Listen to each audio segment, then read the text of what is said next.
E aí, galera, mais uma vez estamos aqui para debater algumas questões focadas no Enem. Eu sou o professor Victor Bruno, tá aí meu Instagram, @vbfidelis_oficial. Tá ok? Então fica ligado, fica antenado aí, que as questões são bem legais. Hoje a gente vai debater ciências da natureza, citologia, tá certo? Então vamos lá para a questão. A quimioterapia é um dos principais modelos para o tratamento do câncer. Como a doença se caracteriza pela multiplicação descontrolada de células, a maioria das drogas utilizadas no tratamento quimioterápico age bloqueando o mecanismo celular responsável pela produção de novas células. Por isso, tanto células cancerosas quanto sadias são afetadas, o que resulta em efeitos colaterais, tais como queda de cabelo e prejuízos aos tecidos que têm alta taxa de renovação celular. Com base nessas informações, podemos afirmar corretamente que a quimioterapia atua. Antes da gente ler as alternativas, a gente entende um pouco sobre esse processo de quimioterapia, né? Não só tem o processo de quimioterapia, tem também de radioterapia, mas a quimioterapia ela é mais intensiva e a única atuação e, digamos assim, propósito da quimioterapia é combater as células cancerosas. Ela tenta combater esse crescimento, que nada mais é do que um crescimento desordenado pelo processo de divisão celular chamado de mitose. Ou seja, são clones. A gente vai já ver uma animaçãozinha legal aqui. Então, as células elas perderam a capacidade e o controle de se multiplicar, tá certo? Num dado momento lá, e elas simplesmente ficaram desenfreadas. E aí ontem nos stories antigos lá, se vocês puderem retornar, lá no IGTV tem um vídeo muito legal, tá certo? Inclusive tem umas dicasinhas também que fala sobre a questão da apoptose, que é uma das proteínas que são responsáveis pela essa morte programada da célula. É uma assassina, digamos assim, no bom sentido, didaticamente falando, que o nosso corpo tem e que ele ativa essa assassina uma vez, tá certo? Claro que é programado, uma vez que perdeu esse controle a célula. Então ela vai lá para parar, para estancar esse processo de crescimento, de multiplicação desenfreado. Então, de acordo com as alternativas aqui, a alternativa que mais se encaixa nesse processo aqui, pessoal, é a alternativa E, inibindo a ocorrência de mitoses responsáveis pela proliferação celular.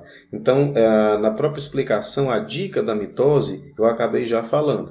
E agora a gente vai ver um vídeo, interessante esse vídeo, que fala do processo de divisão normal no nosso corpo, que acontece no dia a dia, e a partir do momento que ele se desencadeia para a questão do câncer, tá certo? Então, deixa eu passar aqui o vídeo. Ó. Então, normalmente as células começam a se multiplicar, tá certo? Só que quando elas se aglomeram e quando elas começam essa multiplicação desenfreada, a gente vai denominar esse processo aí de tumor, tá certo? Só que esse tumor ele pode ser de duas formas, benigno e maligno, tá certo? Se for benigno, pode ser uma massinha, tá certo? Micropolicístico, com o tempo ele vai se desfazer, mas se ele continuar se desenvolvendo, como a gente viu no outro campo aqui, vai desenvolver um câncer, tá certo? A gente sabe que o câncer, ele mata muito, nós temos o câncer de pele, câncer de útero, e inúmeros outros, tá certo? E aí é interessante a gente ficar atento em relação a isso. Eu comentei também sobre a vitamina D, ela é muito necessária para a gente, mas tem que ter cuidado no alto índice de exposição ao sol, que a gente fica. Tranquilo? Próxima questão. Macromoléculas polares são capazes de atravessar a membrana plasmática celular, passando do meio externo para o meio interno da célula. Macromoléculas. Essa passagem é possibilitada pela presença do seguinte componente na membrana plasmática. Quando a gente fala de macromoléculas, a gente fala de moléculas que transpassam, digamos assim, essa membrana, tá certo? A gente está vendo uma animação aí da membrana plasmática e a gente pode perceber que das várias situações que ela é composta, a que permite essa passagem melhor é justamente a proteína. E envolvendo essa proteína, a gente tem que falar uma dica legal, que é sobre o processo de transporte. nós temos um processo de transporte, ele é ativo e passivo.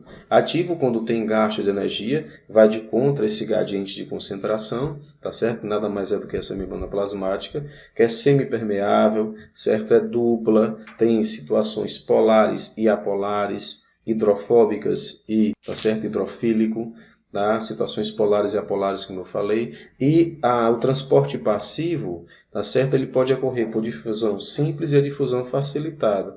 A difusão simples nada mais é do que chegou na membrana plasmática, simplesmente entrou. E também pode sair. Não tem não pede licença, digamos assim. Já a difusão facilitada tem a proteína para facilitar. Próxima questão.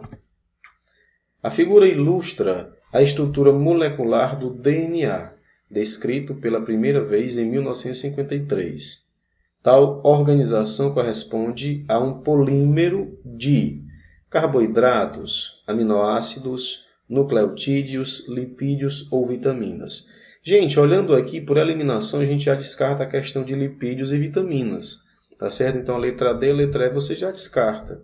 A gente vai ficar só entre carboidratos, aminoácidos e nucleotídeos. Para isso, a gente precisa entender e se lembrar do processo de crescimento e desenvolvimento dessas estruturas. Então, na questão do DNA, na estrutura molecular do DNA, nós temos as bases nitrogenadas, como a gente vê aqui, adenina, timina, citosina, guanina. Tá? A uracila não entra aqui, porque é só DNA. Nós temos os açúcares e nós temos o grupo, a pentose e o fosfato. Então nós temos essa ligação aí que forma essa cadeia bem interessante. Mas para a gente lembrar do processo de crescimento e desenvolvimento, a gente não pode esquecer que falou em DNA, falou em nucleotídeos. Então não esqueça disso. Toda vida que você remeter a DNA, você primeiro vai começar com nucleotídeos, depois vai crescendo nucleossomos, tá certo? Depois chega nas proteínas histonas, que elas são formadas e agrupadas em 8. Elas vão se enrolar até chegar a um processo de condensação nas cromatídeos. A gente fala cromatídeos irmãs, que são aqueles risquinhos lá, até formar aqueles cromossomos bem condensados. E aí nós temos 4 tipos de cromossomos, uma vez que eles são ligados pelo centrômero, tá certo? Que é aquela parte do meio do cromossomo. Ele pode ser acrocêntrico, submetacêntrico, telocêntrico ou metacêntrico. Então, na ordem que você queira colocar, acrocêntrico, metacêntrico, submetacêntrico ou telocêntrico, pode ser sim esses cromossomos, como a gente está vendo agora na animação aí, onde eles se encaixam e onde esse centrômero se eleva ou fica numa parte intermediária. Eu espero que você tenha gostado. Os nossos debates são rápidos, né, e bem sucintos aqui, mas não deixe de curtir o Instagram, @vbfidelis_oficial. Foco Enem 2020, beleza?